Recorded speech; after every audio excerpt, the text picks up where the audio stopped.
The film opens with two scientists working in an underground laboratory on a secret project known only to them. This covert operation was being conducted in various countries around the world, but had failed everywhere. Now, the operation was underway in America and Japan. Subsequently, 5 friends enter the story: a girl named Dana, a boy named Marty, and their 3 other friends. They were traveling to a woodland area to spend time in a deserted cabin recently purchased by one of their friends. As they left their house, a man watched them from the balcony of a building across the street. He informed someone over the phone that the group had left on schedule. The friends stopped at a gas station along the way. The station owner was mysterious and hostile. He refused to sell them gas and treated them poorly. Eventually, they obtained directions to the woodland area from him and continued their journey. The only road to the area led through a tunnel. As they drove through it, a kite flying above collided with an invisible wall of energy and was destroyed, raising the question of who had created this barrier. Upon arriving at the cabin, Dana's friend noticed a haunting painting hanging in a room.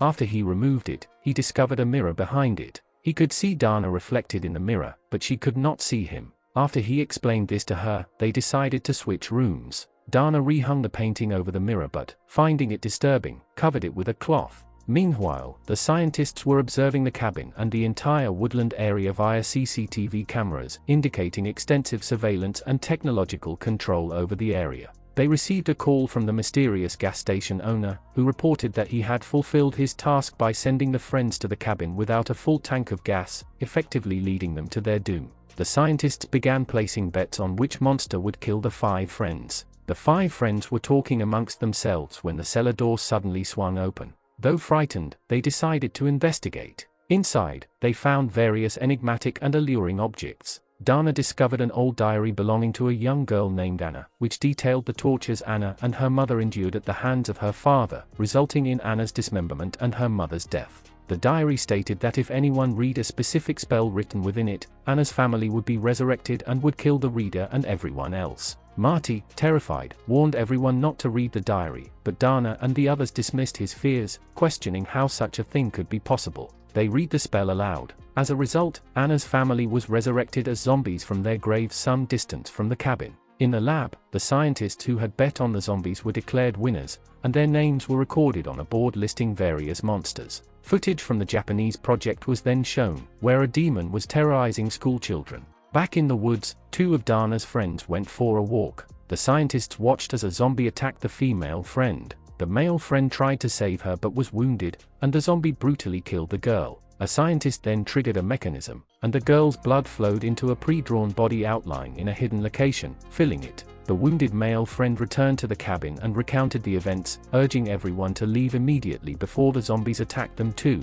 Suddenly, someone knocked at the door. Dana answered it to find a zombie holding the severed head of her female friend, which it threw at her before the friends managed to slam the door shut. One of them suggested barricading all doors and windows and staying together for safety. Hearing this plan, the scientists grew worried, fearing the friends might survive. They released a chemical gas into the cabin, altering the friends' mindset. This caused them to decide to separate and lock themselves in their individual rooms. In his room, Marty discovered a camera and cables, realizing they were under surveillance and that the cabin was technologically controlled. As he pondered this, a zombie attacked him through the window and dragged him away. It was assumed he was dead, and another body outline was filled with blood. Now only 3 friends remained. They tried to escape in their vehicle. The Japanese project was shown again, where school children had performed a ritual that transformed the demon into a frog, causing that project to fail. Now, the American project, focused on these friends, was the only one left active, as all other international operations had failed. Dana and her friends drove through the tunnel to escape, but the lab department triggered an explosion, damaging the tunnel and blocking their path. With only one entrance and exit, they were trapped. One friend devised a plan to jump a nearby ditch on his motorcycle to get help, but he crashed into the invisible energy wall and died. Now only Dana and one male friend remained. They drove off in search of another route, but a zombie hiding in their vehicle thrust a rod into the male friend's throat, killing him. The vehicle crashed into a pool of water. Dana managed to escape, and Marty, who was presumed dead, reappeared and rescued her from the zombie. The lab department was unaware Marty was still alive. Marty took Dana to the place where the zombie had taken him.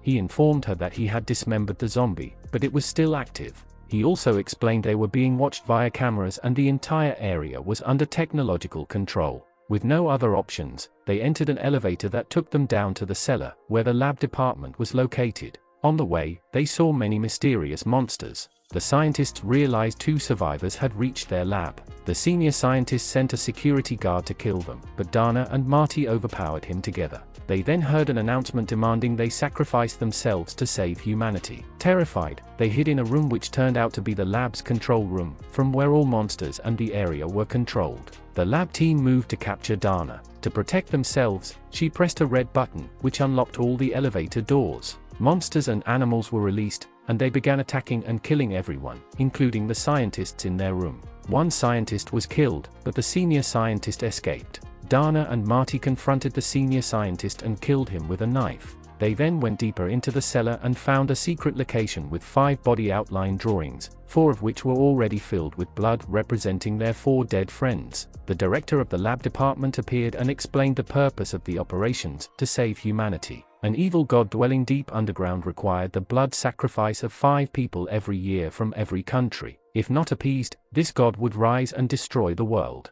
The director urged Dana and Marty to complete the operation by sacrificing themselves before sunrise. Influenced by her words, Dana pointed a gun at Marty, but a wolf attacked her. Marty fired at the wolf, scaring it away. A fierce fight ensued between Marty and the director. Suddenly, the little girl Anna, from the diary, appeared and killed the director with an axe. Marty pushed both Anna and the director's body into the pit that was the evil god's dwelling. Thinking the ordeal was over, Dana and Marty sat down, lit cigarettes, and Dana apologized for pointing the gun at Marty. However, peace was short-lived, as they had not completed the sacrifice. The ground began to shake, and a monstrous hand, the hand of the evil god, emerged from the pit. This signaled that all the evil gods would rise and wipe out humanity. The film ends on this scene.